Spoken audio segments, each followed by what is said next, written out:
Hi guys, I wanted to do this example from the review because it is our geometric proof. A lot of you struggled through the first proof assignment because it was meant for you to struggle because it's when you're learning. Proofs are a difficult concept because we never before really laid out why we do what we do. We've just been doing it. Solve for X, everybody knows how to do that. It's easy peasy, but taking a step back and telling me why, what rules in math allow us to do the things that we're doing. And then applying some geometric terms too. So the first proof assignment was very abstract. Going forward, and even on the test, it will be more straightforward with what we're learning. And it will have more numbers instead of a lot of just one angle and two angles and with no numbers, okay? You're also going to be always given something to choose from. Just note that you might use some of the same things twice, and you might not use all of the things that are given to you. So let's look at this example. This is something that you might see on your test because it is using the angle information we learned a couple weeks ago and putting it into proof form. Like you can see, we've got numbers and everything to work for. It's not as abstract as the other practice. This is what you'll see on your test. And then each thing we learn from now on, we'll be putting into proof form as well. So we are given this picture of the two intersecting lines and the angle A and B.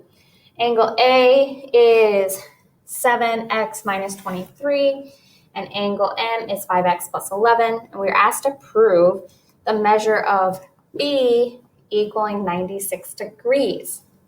All right, I've set up your proof, and then there's some blanks that you need to fill in. So like I said, this is what you'll be seeing where you'll be given some of the statements and some of the reasons and then filling in from there. So like I always said, the information that is given will be at the top. That's how I like to do them. So that's how they're going to be in this class. So we were given the measure of A equaling something and the measure of B. So that number 2 was also given to us.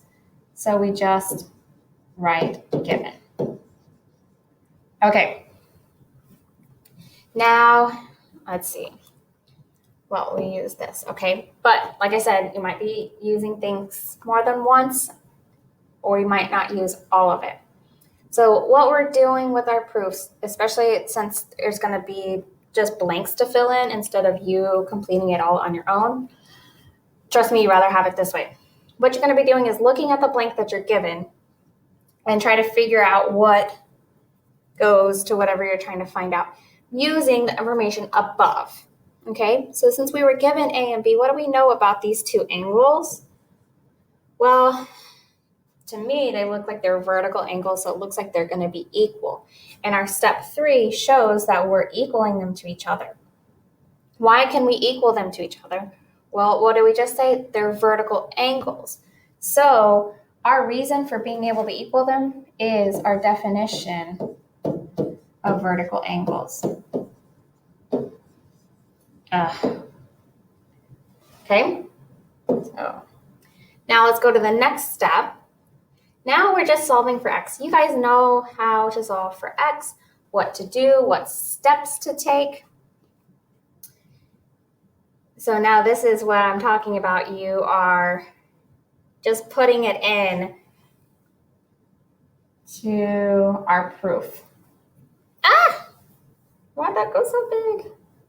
Okay, so if we were just having this as something to solve, the first step I would take would be minusing 5x on both sides. So what did I do? I subtracted 5x on both sides. So that's why step 4 says the subtraction property.